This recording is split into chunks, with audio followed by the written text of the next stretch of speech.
4절 말씀. 그가 별들의 수요를 세시고 그것들을 다 이름대로 부르시는도다. 우리 주는 위대하시며 능력이 많으시며 그의 지혜가 무궁하시도다.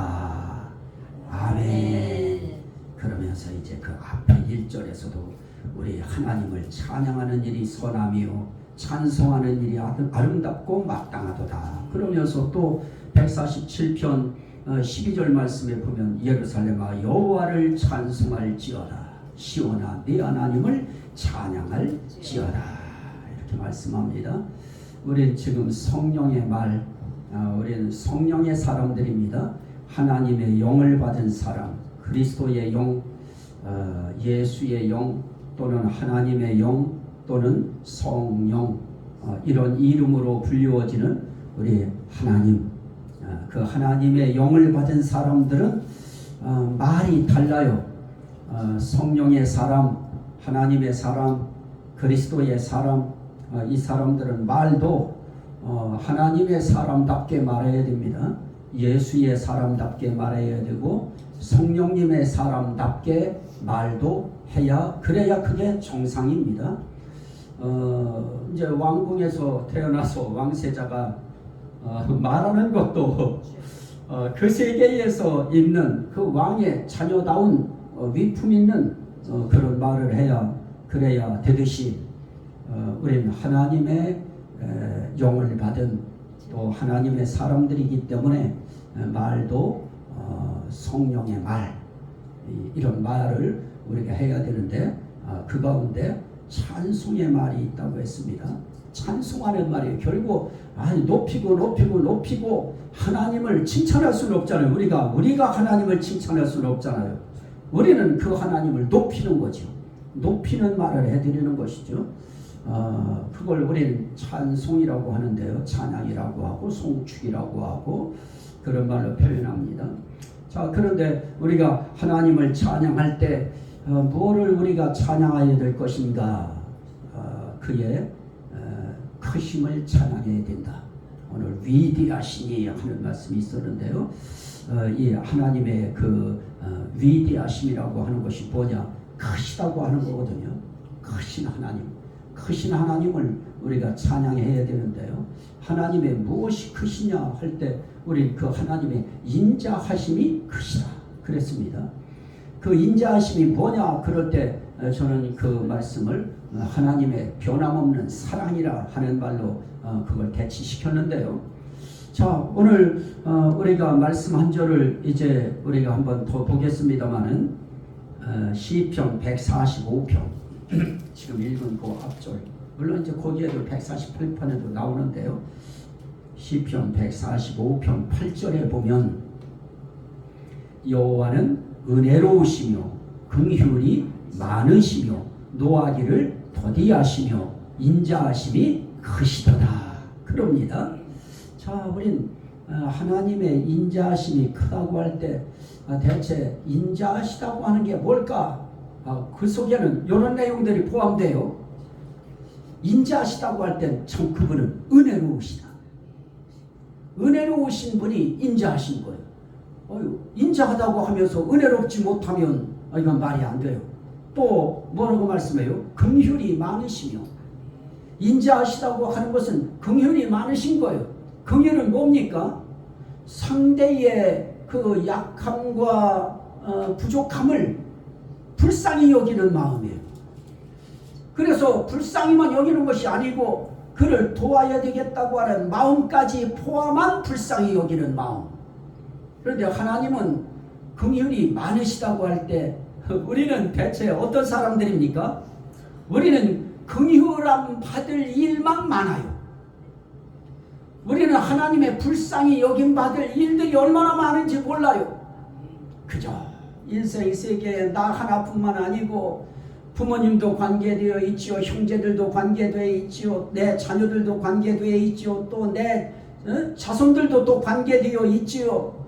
그 모든 상황 가운데 우리는 하나님의 이 긍휼히 여김 받을 일들이 한두 가지가 아닌 겁니다. 그래서 우리 이 히브리서의 4장에서는 그런 말씀을 우리가 봤었는데요. 긍휼히 여기심을 받고 때를 따라 돕는 은혜를 얻기 위하여 은혜의 보좌 앞에 담대히 나아갈지니라 그랬습니다. 우리는 정말 하나님의 이 긍휼하심을 받아야 살 수 있는 사람들입니다. 그래서 우리 하나님이 긍휼이 많으시며 이건 우리가 정말 찬송할 일이죠. 이건 박수 쳐야 될 일이고 우리가 감사해야 될 일이고, 자, 긍휼 많으신 하나님 감사하시면 아멘 합시다. 아멘. 그런데 그분은 또 뭐 하다고 했죠? 뭐가 많아요? 은혜로우시며 은혜로운 데다가 긍휼까지 많아요. 참 이 은혜라고 하는 것도 참 혜택을 베풀려고 하는 건데요. 정말 하나님은 은혜로우시다 할 때 정말 좋은 거, 우리에게 필요한 거, 선한 거, 아름다운 거, 좋은 거, 은혜, 그럴 때는 정말 좋은 것을 주실 때 은혜라고 그래요. 그런데 그런 것도 그냥 값을 바꿔주시는 것이 아니고 값없이 주시는 은혜, 그렇게 은혜로우신 분이에요. 우리 하나님은 하나님이 우리에게 뭐 하나 해줬으니까 너희들도 그거에 대한 응당한 대가를 지불해라, 그런 하나님은 아니신 겁니다. 그죠? 하나님은 은혜로우신 그런 인자하심이 크신 하나님이시고요, 또 긍휼이 많으신 인자하신 하나님이시고요, 그 다음에 또 뭐 하세요? 노하기를 더디하시는 인자하신 하나님. 우리가 노하기를 더디한다고 할 때 노하기를 더디하지 않고 그냥 매 순간 그냥 막 말 한마디만 떨어지면 노하고 분노하고 진노하고 이러는 하나님이라고 하면 우리가 어떻게 이 세상에서 숨쉬고 살 수 있을까요? 그 하나님을 어떻게 우리가 감히 바라보며 살 수 있어요? 근데 이 하나님은 노하기를 더디하셔요. 노하지 않는 것이 아니에요. 노하기를 더디하셔요.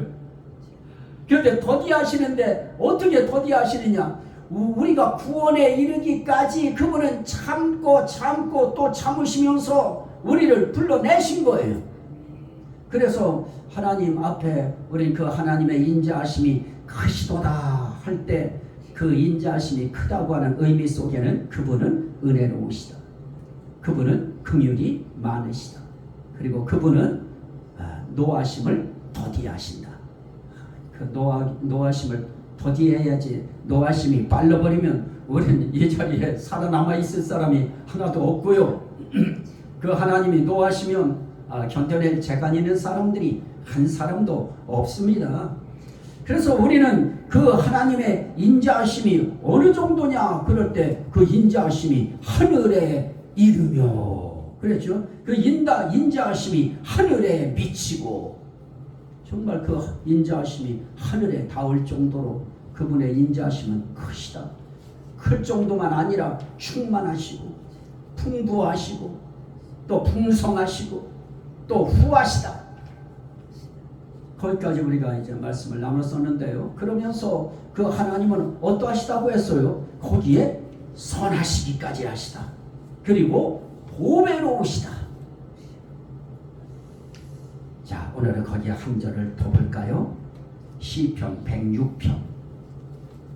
시편 106편.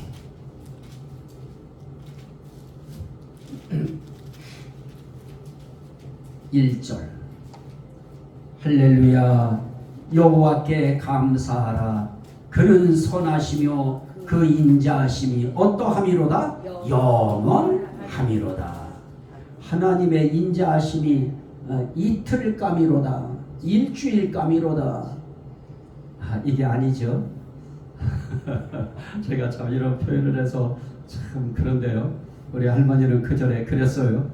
내가 봐주는 거는 4번까지는 봐주신다 그랬어요. 항상 뭘 그렇게 세고 계셨나 몰라요. 4번까지는 봐준대요. 5번째 되면은 그냥 두지 않겠다고 그러셨어요. 그래서 내가 볼 때는 4번도 아닌 것 같아요. 한 서너 번 되면은 또 2번 되면 그냥 혼내켰던 것 같아요. 그런데 우리 하나님은 그 인자하심이 영원함이로다. 사람들의 그 인자함이라고 하는 후덕함, 인자함이라고 하는 그 배려함, 그 인자함이라고 하는 그 사랑 이런 것들은 오래 가지 않습니다. 그건 상당히 또 바뀌어가고 옅어져가고 퇴색되어가고 물러가고 이런 인자함이지만은 하나님의 인자하심은 영원하다. 그래서 하나님 앞에 정말 우리가 자녀로서 딱 등록이 되어지면 또 신부로서 우리 또 신부도 돼요. 하나님은 우리의 남편이시기도 하고 아버지시기도 하시고 그런 분이 또 하나님이시기도 하시면서 또 왕이시기도 하시고요. 그런 분이 우리를 자녀로 또 신부로 우리를 그 나라 시민으로 우리를 그 나라의 그 백성으로 딱 등록을 시키셨고 우리를 그렇게 딱 그 하늘나라 영적 세계에 우리의 이름을 딱 기록하시면 그때부터 우리는 언제까지 그분의 이 인자하심을 잊고 사느냐? 영원이에요. 그분의 인자하심은 영원해요. 그래서 우리는 그 하나님의 인자하심을 우리는 뭐 짧게 여기면 안 되고요. 그분은 영원하시다. 영원하신 하나님의 인자하심을 믿으시면 아멘 합시다.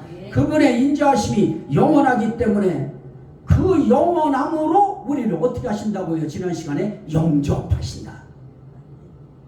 우리를 영접하셔요. 영접한다고 할 때 그 영접의 의미를 제가 하나 붙였지요. 영접하는 자, 곧 그 이름을 믿는 자들에게는 하나님의 자녀가 되는 권세를 주셨으니 라고 하는 그 말씀에 적용시켜 보면 하나님이 우리를 영접하실 때 하나님도 우리를 믿으시는 거예요. 나는 네가 내 자녀임을 믿는다. 내 아내임을 믿는다. 내 백성임을 믿는다. 하는 너는 내게 속한 자임을 나도 믿는다. 하나님이 그 말씀하시고 이렇게 하실 때에는 우리는 하나님 앞에 도움을 요청하는 기도를 주로 많이 해요. 설교하기 직전에도 하나님 이 시간에 증거하는 말씀 어떻게 시작해서 어떻게 끝내야 될지 하나님 저 모르겠습니다. 하나님이 말씀하옵소서. 오늘은 어디서 어디까지 해야 될까요? 이런 모든 것들이 목회자에게 있어서 설교자에게 있어서는 굉장히 이거는 아주 중요한 부분이라 하나님 앞에 기도할 때 항상 그러잖아요. 하나님 도와주세요. 오늘 말씀을 붙들어 주세요. 성령님이 감화감동시켜 주셔서 듣는 자들이 깨닫게 해주시고 하나님이 이 말씀이 그들의 심령에 들어가게 해주시고 사단이 뺏지 못하게 해주세요 하고 우리는 그런 기도할 수밖에 없고 하나님 믿습니다. 하나님을 믿습니다 하고 우리는 하나님을 믿는다 그래요. 어느 순간은 하나님도 그렇게 말씀하시죠. 너만 나를 믿는 것이 아니라 나도 너를 믿는다. 목회자에게 있어서 이것처럼 하나님 앞에 힘나는 말이 어디 있을까요? 제가 하나님 앞에서 들은 말씀은 항상 설교할 때 내가 너와 함께하리라 함께하리라는 참 많이 제 가슴속에 들려주셨는데 어느 순간 하나님이 하신 말씀 가운데 제가 정말 기쁘고 힘이 났던 말씀은 그게 무엇이냐? 나는 너를 믿는다. 긴 말도 아니셨어요.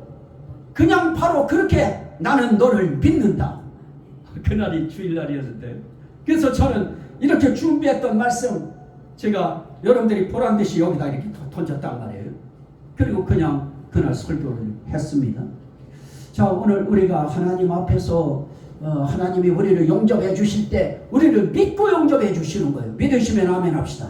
그래서 저와 여러분들은 하나님이 이미 우리를 믿었어요. 여러분들의 신앙을 믿었고 마음을 믿었고 영혼의 반응을 믿었고 여러분들이 아멘하는 아멘도 하나님이 그대로 믿으셨고 그 하나님의 영접하심 그건 무엇을 통해서 나왔느냐? 그 인자하심을 통해서 인자하심으로 영접하신 거예요.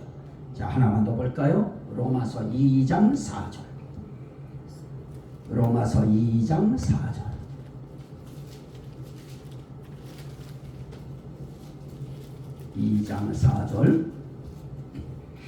혹 네가 하나님의 인자하심이 너를 인도하여 회개케 하심을 알지 못하여 그의 인자하심과 용납하심과 길이 참으심이 풍성함을 멸시하느냐.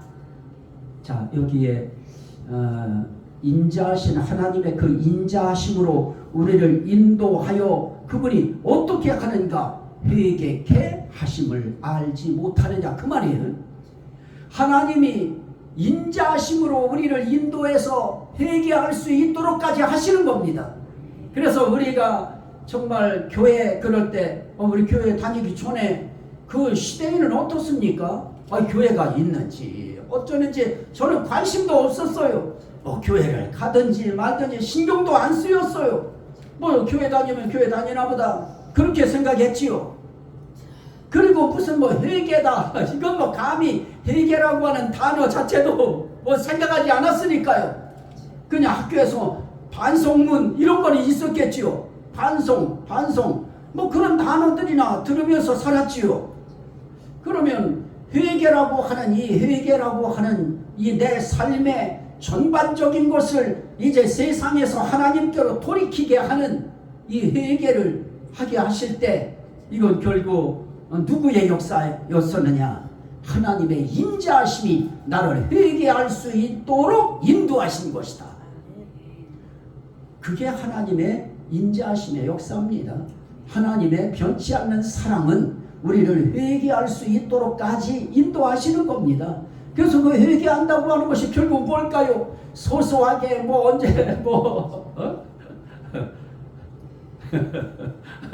지우개를 하나 남의 거 옆에 거 애 거 내가 훔쳤다든지 몽땅 연필 옛날에는 몽땅 연필이죠. 몽땅 연필 떨어진 거 내가 그냥 줄 수 있었는데도 내가 그냥 가지고 왔다든지 이런 정도 그게 회개가 아니고요.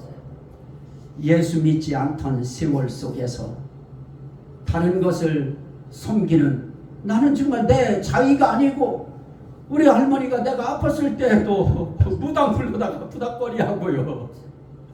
엄마는 나를 데리고서 절에 가가지고 절 이렇게 쭉 보니까 한 100번 하시는 것 같더라고요.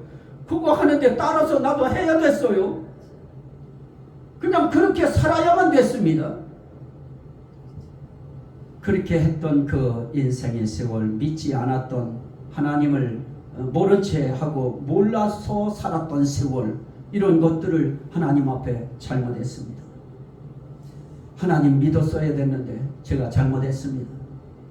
다시는 이제는 하나님 안 믿는 그런 쪽으로 다니면서 그렇게 절하고 무당 앞에 굴복하는 그런 일 하지 않고 이제 하나님 섬기면서 살겠습니다. 예수님 믿고 살겠습니다. 그게 참 회개인 겁니다. 하나님 앞에서의 회개는 안 믿던 그 모든 삶을 잘못했다. 용서해 주십시오. 이제 잘 믿겠습니다. 하는 그 한마디. 하나님에게 있어서 하나님이 우리를 인도하실 때는 그거 원하시는 겁니다. 그리고 나서 소소한 삶의 일상 그건 이제 그 뒤의 문제예요. 가장 중요한 하나님 앞에 첫 번째 회개는 하나님 반대편에 있던 반대편으로 향하던 내 얼굴, 내 영혼의 얼굴, 마음의 얼굴, 심령의 얼굴을 이제 하나님을 향하여 돌이키는 거예요. 하나님께로 향하는 거예요. 그래서 이제는 하나님 바라보고 살겠습니다. 그전에는 세상 바라보고 살았잖아요. 세상의 그 어떤 것들을 바라보고 살았어요. 이제는 하나님만 바라보고 살겠습니다. 하나님의 다스림을 바라며 살겠습니다. 그리고 이제 하나님의 인자하심을 구하는 거죠. 하나님의 사랑을 구하는 겁니다. 그래서 하나님은 그렇게 하기까지 어떻게 하신다고 해요? 용납하심과 길이 참으심이 풍성함을 멸시하느냐. 하나님은 그동안도 정말 우리의 잘못을 많이 용납하셨어요. 정말 길이 참고 오셨어요. 지금도 참으시지요. 그 참으심이 또 그 용납하심이 또 그 인자하심이 어떠하다고요? 풍성하시다. 하나님은 풍성한 인자하심을 가지고 길이 참으시고 그냥 용납하시고 다 그냥 또 받아주시고 받아주시면서 참으시면서 무엇할 때까지요? 회개할 때까지 그분이 참아주셔요. 그래서 저와 여러분들을 회개시켜서 지금 이 자리에 앉혀 놓으신 겁니다. 그거를 우리 이제 알았죠. 그럼 이제부터 어떻게 해요? 하나님의 그 풍성하신 인자하심이 나를 인도하여 하나님 안 믿던 세상의 그 모든 일을 회개할 수 있게 해주신 거 주여 찬양합니다. 나를 회개시키신 분은 하나님이십니다. 하나님만이 나를 회개할 수 있도록 하실 수 있는 분이십니다. 하나님만이 위대하시고 하나님만이 길이 참으시고 하나님만이 나를 용납하시고 하나님만이 노하기를 더디하시고 하나님만이 나를 이렇게 영접해 주셨습니다. 그거 그대로 하나님 앞에 말씀드리는 거예요. 참, 이제 어느 순간에 우리 아버님이 이제 돌아가실 날을 이제 생각하시면서 제게 그렇게 말씀하셨어요. 내가 뭐를 해줬으면 좋겠느냐. 근데 뭘 해줬으면 좋겠느냐한테 제가 알고 있는 우리 아버지는 갖고 있는 게 없었어요. 근데 저는 그때 제가 아버지에게 드린 말씀이 그거였어요. 아버지 정말 힘드셨을 텐데 그때 아버지께서 저를 예수 믿게 허락해 주시고 그리고 신학할 수 있도록 아버지가 먼저 말씀해 주셔서 저는 그때 모든 것 다 아버지께로부터 받았습니다. 아버지 정말 고맙습니다. 저는 아버지께서 제게 해주신 그 귀한 것이 최고의 귀한 것이 그거였어요. 그래서 아버지 저는 그거면 됐습니다. 그랬더니 우리 아버지가 웃으면서 내 손을 잡아주시더라고요. 우리 하나님 앞에 우리가 해드릴 수 있는 말이 뭘까요? 하나님 아니었으면 나는 정말 평생 이 고집쟁이 회개할 수 없었습니다. 하나님 찾을 길도 없었습니다. 하나님이 저를 인도하셨습니다. 영접하셨습니다. 그리고 하나님을 만날 수 있도록 회개하게 해주셨습니다. 하고 내 입을 통해서 그런 말만 해드려도 그게 찬송이에요. 어느 한순간 한번 이 증거된 이 말씀 생각하시면서 조용히 혼자라도 좋으니까 하나님 정말 감사합니다. 하나님이 정말 최고십니다. 한마디씩이라도 해드리면 그게 하나님을 찬송하는 것이고 그 찬송은 선한 것이고 그 찬송은 아름다운 것이고 그 찬송은 마땅한 것입니다. 이 은혜가 이 한 주간 또 살아가시면서 하나님 앞에 찬송의 말 하나님 앞에 또 올려드리면서 승리하는 저와 여러분 되시기를 주의 이름으로 간절히 축원합니다. 아멘. 우리 하나님 앞에 감사기도 한번 드리죠. 주여 감사기도 드리면서 우리 안수하도록 합니다. 주여 주여